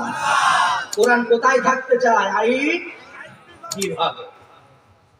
আমার মুসলমান ভাইরা, 2 নম্বর হলো শাসন বিভাগ। জোরে বলেন কি বিভাগ? আরো জোরে কি বিভাগ? কোরআন এমন একটা কিতাব যা দিয়ে পরিবার চালানো যায়, যা দিয়ে সংসার চালানো যায়, রাষ্ট্র চালানো যায়, ইউনিয়ন চালানো যায়, সমাজ চালানো যায়, পৃথিবীও চালানো যায়। এই মহাগ্রন্থ আল কোরআন। গোটা পৃথিবীতে এইরকম ধর্মীয় গ্রন্থ কিন্তু আর নাই।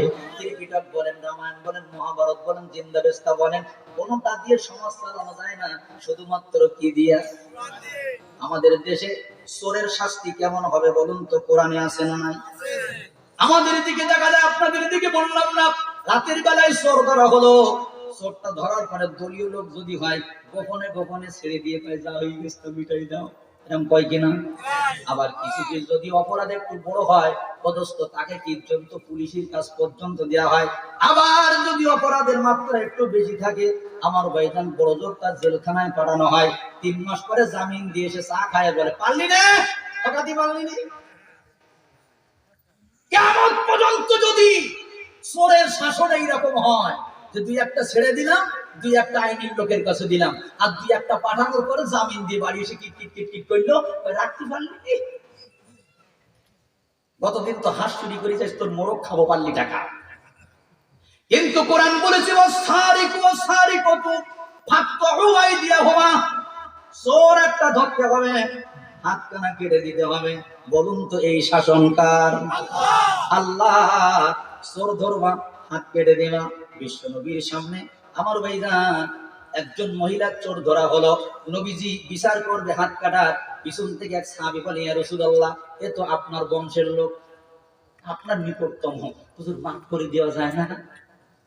রাসূল বললেন, শোনো, কোরআনের শাসন কায়েম করার জন্য আমি পৃথিবীতে এসেছি। চুরি করেছে এই জন্য তুমি সুপারিশ করতে পারো না। শুনে নাও, আমার মেয়ে ফাতেমা যদি চুরি করতো, আমি নবী তাকে হাত কেটে দিতাম। সুবহানাল্লাহ। হাত কাটা শাসন কোরআনে আছে না নাই? সূরাটার নাম সূরা মায়েদা, আয়াত নাম্বার হলো 38। কত নম্বর? 38।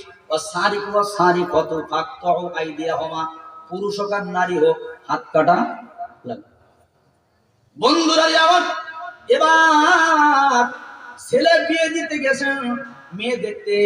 আমার ভাইজান মেয়ে দেখে পছন্দ করেছেন, সব ঠিকঠাক হয়ে গেছে।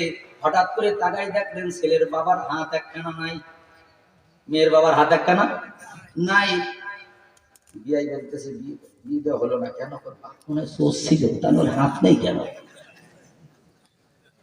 বিয়ে হাত নেই কেন? এক সময় চুরি করিলাম তো হাতখানা কেটে দিছিল। আচ্ছা, কত চোরের মেয়ে জেনে শুনি কেউ কি নিবে? এইরকম লজ্জা যদি বাঙালি পেতে থাকে, 1 জন 2 জন 10 জন 15 জনের পরের থেকে আর কিন্তু সহজে চুরি করবে না। কথা বলেন ঠিক কিনা? আমার মুসলমান, তাহলে কোরআনের শাসন হলো চুরি করলে হাত কাটা। কিয়ামত পর্যন্ত যদি র‍্যাব, পুলিশ, সীতা কুমড়া দিয়ে চোর বন্ধ করার জন্য খাড়া করে রাখা হয়, চুরি কি কমবে না বাড়বে? বাড়বে। এদেশে চোর তো নেই তো, আমার মনে হয় চোর নেই। আছে আম চোর, কলা চোর, লিচু চোর, আমার ভাইজান রড চোর, সিমেন্ট চোর, গম চোর, ব্রিজ হওয়ার আগে টাকা চোর, অনেক চোর আছে না নাই দোস্ত আমার। এইভাবে যদি তাদের হাত কাটার শাসন করা হতো, খোদার কসম দিয়ে বললাম পৃথিবীর জমিনে চোর খুঁজে পাওয়া যেত না। আমার মুসলমান ভাইরা, ডাকাত যখন ধরবি, ডাকাতের শাস্তি হলো ডান হাত ডান পা, বাম হাত বাম পা। সূরাতুল মায়েদার 33 নম্বর আয়াতের দলিলে এই শাসনটা তাকে দিতে হবে। বন্ধুরে আমার, মদখোর যদি ধরা হয়, বলুন তো মদখোরের কি শাসন করতে হবে? কোরআনে আছে না নাই? মদখোরের শাসন আছে কোরআন। হযরত আইয়ুব আলাইহিস সালাতু ওয়াস সালামের স্ত্রী সব চলে গেছে, একজন মস্কর স্ত্রী বাকি আছে। উনি যখন রাস্তা দিয়ে আসতেছে, ইবলিস শয়তান মানুষের সুরাত নিয়ে বলতেছে, এই না আপনার স্বামী আজকেই ভালো হয়ে যাবে, শুধু এক গিলাস মদ। এইটা আমি পড়ে দিলাম, এত সুন্দর মেডিসিন যে মুহূর্তের ভিতরে আপনার স্বামী আগের মতো। তাফসীরের কিতাবের মধ্যে রেখে হযরত আইয়ুব আলাইহিস সালামের স্ত্রী ওনার কাছে যে বলতেছেন, স্বামী সুন্দর একটা মেডিসিন নিয়ে আসছি আমি। বলে কি? বলে এক গিলাস মদ। রাস্তায় একজন হুজুর, দাড়ি লম্বা, মাথায় টুপি, লম্বা জামা গায়ে দিয়ে আমাকে বলে এইটা খাওয়াই দিবেন, মুহূর্তের ভিতরে আপনার স্বামী সুস্থ হয়ে যাবে। আইয়ুব আলাইহিস সালাতু ওয়াস সালাম বলে, রহিমা তুমি ওকে চেনো না, ও হলো ইবলিস শয়তান। ও কি কোন? ইবলিস শয়তান।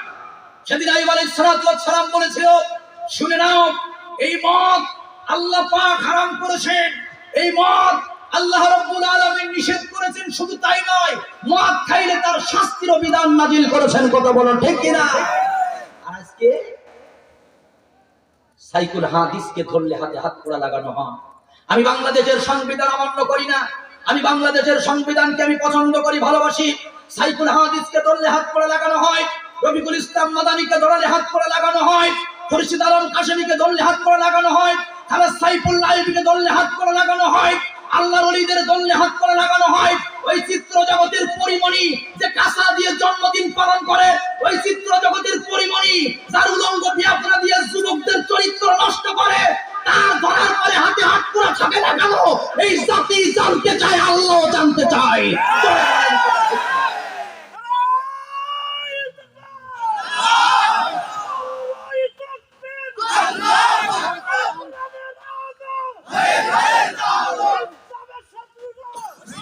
আমার ভাইরা, এই আবু জেহেলের তাকবীর ভাই এগুলা দেবেন না, নাউজুবিল্লাহ। আমি কথা বললাম কেন, মানে এটা হলো আবু জেহেলের তাকবীর। আল কোরআনের আলো ঘরে ঘরে জ্বালো। আবু জেহেল বলতো, ভাতিজা তুই কোরআনের আলো ঘরে জ্বাল, আমার ক্ষতি নেই। কোরআনের আলো প্রতিদিন তাফসীর কর, আমি শুনবো, ক্ষতি নেই, কিন্তু বাইরে জ্বালানো যাবে না। কোন জায়গায়? আমার সমস্যা আছে, তুই বাইরে জ্বালা, এটা ঘরের ভিতরে জ্বালা। এই 48 বছর ঘরে ঘরে কোরআন জ্বালাইছি, কোরআন বেশি চলে না সিরিয়াল বেশি চলে? তাহলে 48 বছর ঘরে কোরআন চালানোর পরে এখনো যে দেশে সিরিয়াল বন্ধ হলো না, এই কোরআন একটু আগে বলেছি খালি ঘরে রাখলে হবে না, এই কোরআন জায়গা পর্যন্ত পৌঁছাইতে হবে। কথা বলেন ঠিক কি না? এই কোরআন যদি ঠিক জায়গা মতন যায়, এই কোরআনের বিপক্ষে কোনো আইন পাস করার মতো নেতা পৃথিবীতে থাকবে না। ঠিক আছে না? না আসেন, বলতেছিলাম মুসলমান বন্ধুরা আমার, কোরআনের শাসন যদি কোন জাতি মেনে নেয়, ওই জাতির কপালে সুখ থাকবে না দুঃখ থাকবে। সবাই কথা বলুন, সুখ থাকবে না দুঃখ থাকবে। আমার মুসলমান ভাইরা, আযানিয়াতু ওয়াযানি ফাজলিদু কুল্লা ওয়াহিদিন মিনহুমা মিয়াতা জালদা।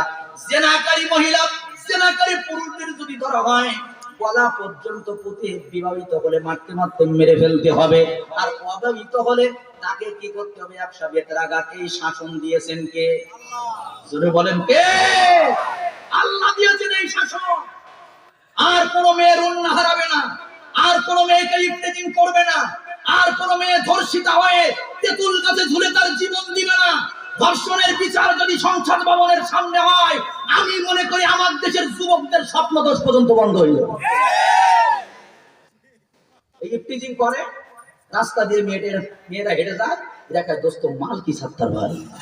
কথা বলেন না কেন? আর বলবে নাও কেন? আজকে আমার দেশের মহিলাগুলা যা শুরু করেছে, আমি মাঝে মাঝে বলি এদের নিজস্ব কোনো আলো নেই, এরা সব মেকআপের আলোয় আলোকিত। কেন? একদিকে আল্লাহ, ওরা বানাইছে বিউটি পার্লার। এই বিউটি পার্লার এমন এক ফ্যাক্টরি, আন্টিরা ঢোকবে আর আপা হয়ে বের হবে। ঢোকার সময় দেখবেন 70 বছরের আন্টি, গালে দাঁত নেই, চুল পাকা, ভুরু নেই, আধা ঘন্টা সময় যদি বিউটি পার্লারে থাকে, ওই সিলেটের লেডি বাইকার হয়ে চলে আসে। কথা কোন ঠিক কিনা? আর যুবক ছেলেগুলা তো তখনই সুযোগ পায়। আমি অবাক হয়ে যাই, এরা কি শুরু করলো? বছরে বছরে তারা 2019 সালে ধরেছিল সুস, মাও করে সুস, মেয়েও সুস, ছেলেও সুস, কোনোটা বাদ নেই। 19 সালে সুসরে তালাক দিয়ে 20 সালে ধরলে এমন এমন পায়জামা আমাদের নিশ্চয়ই বড়। নাম কি কয়? পিলাজো। নাম কি? পিলাজো। 2021 সালে এবার আমার ভাইজান শেষের দিকে, 20 সালে শেষের দিকে পেঁয়াজুরে তালাক দিয়া 21 সালে ধরলো বাদুড় বড়কা। তোর এখান কি বড়কা? বাদুড় বড়কা মোটরসাইকেলের চাকায় জড়াই, মাঝে মাঝে দুই একটা মারা যায় কিনা। ওর মা এসে কান্দে, ওরে আল্লাহ, ওর মরণ ওইভাবে লেখা ছিল। হ্যাঁ, ও 2021 সালে বাদুড় বড়কায় লেখা ছিল, ব্যাগ ফেলি বিহায়াত যা। হবে না কেন? কোরআন বলে পর্দা করো, ওখান থেকে বলে পর্দা করা যাবে না, বাধ্য করা যাবে না। দেখো কেন তেতুলুজু, দেখো কেন তেতুলুজু। আমি বলি, মৌলবীদের ওয়াজের চেয়ে আলকাদার দাম এক সময় বেশি ছিল। মৌলবীদের ওয়াজের চেয়ে আলকাদার দাম বেশি ছিল ফখরুদ্দিনের আমলে। কারণ মহিলাগুলা পেট বের করে রাস্তা দিয়ে হাঁটলে আলকাদরা মাপানো হতো। কথা বলেন না কেন? আপনারাই দেখেছেন, এই জাতি দেখেছে। আর কিন্তু ওইভাবে উলাঙ্গ বেয়াপানা কোনো মহিলা চলতো না, কারণ জানে যেভাবে পোস্টগার্ড ঘুরতেছে, পেট পিট বের করার সুযোগ নেই। যে আপনার যশোরের ঘটনা, সকালবেলা ঠান্ডার সময় এক মহিলা পেট বের করে নেমেছে, আমার ভাইটা মানে এবার সামনে পড়ে গেছে। ওখানে বলে, এই দাঁড়া, পেট বের করে রাস্তা আসলি কেন? ওই পানিতে নাম, ঠান্ডা পানিতে 10টা ডুব মার। কোনো কথা নেই। ওই মহিলা পানিতে উঠে 10 উঠে মানে যখন 10টা ডুব দিয়েছে, থরথর করে কাঁপতেছে। 5টা দেওয়ার পরে পিছন থেকে একজন বলতেছে, স্যার, ও স্যার, ও মনে হয় আর বাঁচবে না স্যার, এইবার মাফ করে দেন। উনি বলতেছে, ওঠ। ওঠার পরে বলতেছে, এইবার তুই নাম। ভাই স্যার কেন? ভাই পেট বাইর করার কারণে ওর দিলাম 10টা, আর দালালি করার কারণে তুই দিবি 15টা। কথা বলেন। এইরকম যদি আইন চলতো, বিশ্বাস করেন পেট পিট ঢাকা বেশি দিন সময় লাগতো না। আমি বলি যারা বোঝে, অল্প কথাই বোঝে, এই মহিলাদেরকে আল্লাহ পাক বলেছেন, দরাবাল্লাহু মাসালাল লিল্লাযিনা কাফারু রাআতা নূহি ওয়া ইমরাতা লূত। এই মহিলাদের জন্য আল্লাহ পাক এক সূরার ভিতরে 4 জন মহিলা ওয়াজ করেছেন। জোরে বলেন কয়জন? 4 জন মহিলার ওয়াজ করেছেন। তোমাদের জীবনে এই 4 মহিলার ওয়াজ যদি বাস্তবায়ন করতে পারো, আর কোনো ওয়াজ শোনা লাগবে না। তার ভিতরে একজন মহিলা হলো নূহ আলাইহিস সালাতু ওয়াস সালামের স্ত্রী। নূহ আলাইহিস সালাতু ওয়াস সালামের স্ত্রীর থেকে শিক্ষা নাও। তার স্বভাব ছিল স্বামীকে পাগল বলতো। জোরে কান কি বলতো? শুধু পাগল বলতো। আল্লাহ পাক বলেন, নবী নূহ, তোমার নৌকায় সবাইকে নিবা, তোমার স্ত্রীকে নিবা না। কেন? সারাটা জীবন তোমাকে পাগল বলেছে। আমাদের দেশে কিছু মহিলার রাগের চোটে বলে, তোমার মতন পাগল ছাগলের ঘর করে জীবনটা শেষ। মাগো, এই কথা জীবনে বলবেন না। এই শিক্ষা আল্লাহ পাক দিয়েছেন স্বামীকে পাগল বলা। কারণ স্বামী ধন যেই নারী চিনিবার পারে, সুখ তার সারা জীবন বাধা থাকে ঘরে। আল্লাহ নবীর পরে দাঁড়িয়ে অমূল্য ধন। স্বামী সেবা করবে, নাবি স্বামী সেবা করবে, নাবি করবে নামাজ রোজা। আর পদ্মা মতো চলতে পারলে জান্নাত পাওয়া সোজা। স্বামীর মনে কষ্ট দিলে নামাজ রোজা জিকির নষ্ট হবে, রাত্র জেগে যা করেছো ফিকির। কথায় কাজে যে নারী যায়, ওরা স্বামীর মনে কষ্ট। আল্লাহর নবী লানত করেন জান্নাত তার নষ্ট। যতক্ষণে চায় না বধূ স্বামীর কাছে মাপ, ততক্ষণে আল্লাহ পাক মাফ করে না পাপ। আখিরাতে সহজভাবে জান্নাত যদি চাও, ওরে স্বামীর কাছে সকল গুণের ক্ষমা চেয়ে নাও। বলতেছিলাম শাসন চলবে কার? আল্লাহ। এটা বাস্তবায়ন কি আমরা করব? কারা করবে সমাজে? নামাজ পড়বেন কোরআন দিয়া, সমাজ চালাবেন কোরআন দিয়া। নামাজ পড়বো কোরআন দিয়া, সমাজ চালাবো বিরেন দিয়া, এটা কি হবে? আমাদেরকে মাঝে মাঝে সাম্প্রদায়িক সম্প্রীতি শিখায়। আমার তো হাসি পায় এখানে। আচ্ছা, সাম্প্রদায়িক সম্প্রীতিটা তো আলেমরা বুঝবে, বেটা তুমি কি বুঝো সাম্প্রদায়িক সম্প্রীতি? বলবো একটু সাম্প্রদায়িক সম্প্রীতি কি? দোকান খুলেছে সকালে 2 জন, জোরে কোন কয়জন? একজন হলো আলেম, আর একজন হলো বিধর্মী, একজন হিন্দু। সকালবেলা দোকান খোলার পরে একে একে আমার ভাইজান মুসলিমের দোকানে শুধু খরিদ্দার আসতেছে, হিন্দু দাদা ভাইয়ের দোকানে কোনো খরিদ্দার নাই। আমার ভাইরা 50 জন খরিদ্দার আসার পরে 50 জন থেকে উনি বলতেছেন অন্য দোকানে যান, আমার দোকানে মাল নাই। উনি আবার কোরআনের হাফেজ, একজন আলেম। একজন এসে বলে 1 কেজি চাউল দাও, বলে আমার দোকানে নাই। একজন বলে 1 কেজি ডাউল দাও, বলে আমার দোকানে নাই। আর একজন বলে একটা সাবান দাও, বলে আমার দোকানে নাই। আজ থেকে একটা রাগান্বিত খরিদ্দার ঠাস করে গালে একটা সর দিয়ে বলে, বেটা বেয়াদব, আলেম হইলি তারপরে মিথ্যা কথা বলা বন্ধ করলি না? তোর দোকানে চাউল ডাউল সব আছে, তারপরে কেন তুই অন্য দোকানে তারে বের করে দিলি?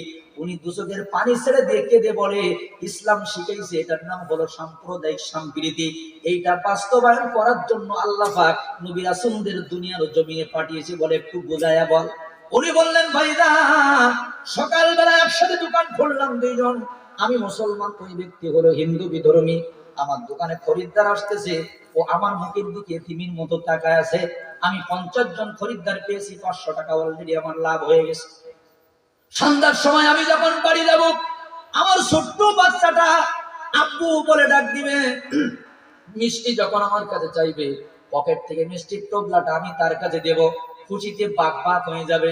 কিন্তু কেউ জানে না, আমি জানি ওই হিন্দু মানুষটা সারাদিন যদি ওর বেচা কেনা না হয়, ওর বাড়িতে জনম দুঃখিনী একটা মা আছে, প্রতিদিন ওর মার 100 টাকা ঔষধ লাগে। ওর বাড়িতে ছোট একটা বাচ্চা আছে, প্রতিদিন আমার বাচ্চার মতো সে খাদ্য চায়। ওর দোকানে একটা খরিদ্দার যায় না, আমি মুসলমান বলে আমার দোকানে খরিদ্দার আসে। শুনে নাও, আমার এতিমের মতো আমার মুখের দিকে তাকায় বসে আছে। ইচ্ছে করে করে আমি খরিদ্দার গুলো তার দোকানে এই জন্য পাঠালাম, সন্ধ্যার সময় বাড়িতে যাওয়ার পরে ওর জনম দুঃখিনী মা যখন বলবে, বাবা ঔষধ দাও, ও যেন বলতে না পারে, মা গো বেচা কেনা করতে পারি নাই, ঔষধ নাই। এটার নাম হলো সাম্প্রদায়িক সম্প্রীতি। আর বড় বড় লেকচার মানে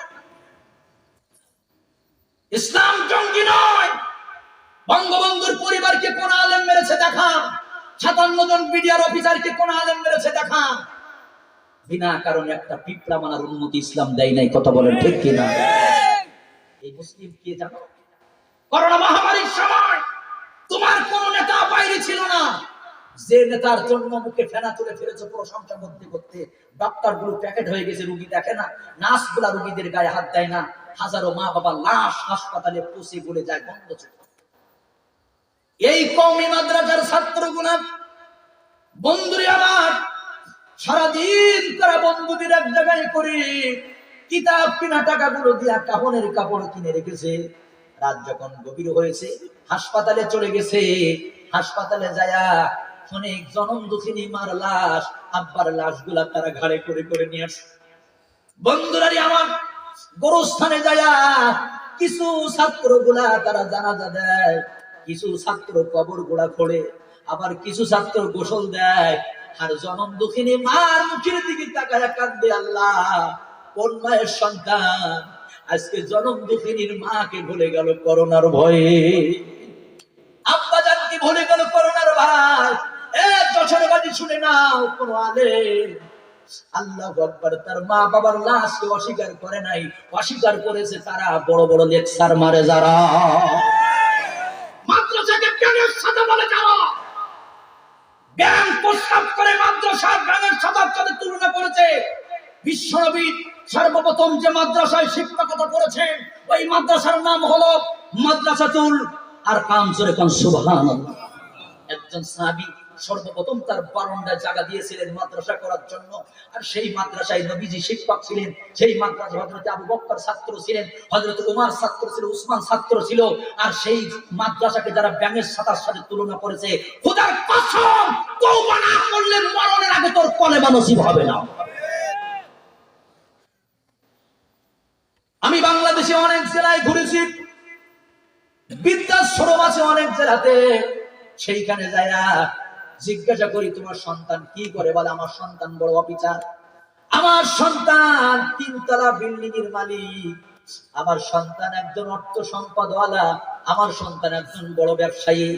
তুমি মা, তোমাকে কেন বৃদ্ধাশ্রমে রেখেছে? বলে, আমার গায়ে নাকি গন্ধ আছে, ওর বউ সহ্য করতে পারে না। আমি সারা রাত খপ্পা গয়া কাশি, এই জন্য তারা যুক্তি করে বেড়ানোর নাম করে নিয়ে আমাকে বৃদ্ধাশ্রমে রেখে গেছে। খোদার কসম দিয়ে বললাম, এমন কোন বৃদ্ধাশ্রমে কোন মা বাবাকে পাবেন না যে মা বলবে আমার সন্তান একজন কোরআনের হাফেজ, যে মা বলবে আমার সন্তান একজন আলেম।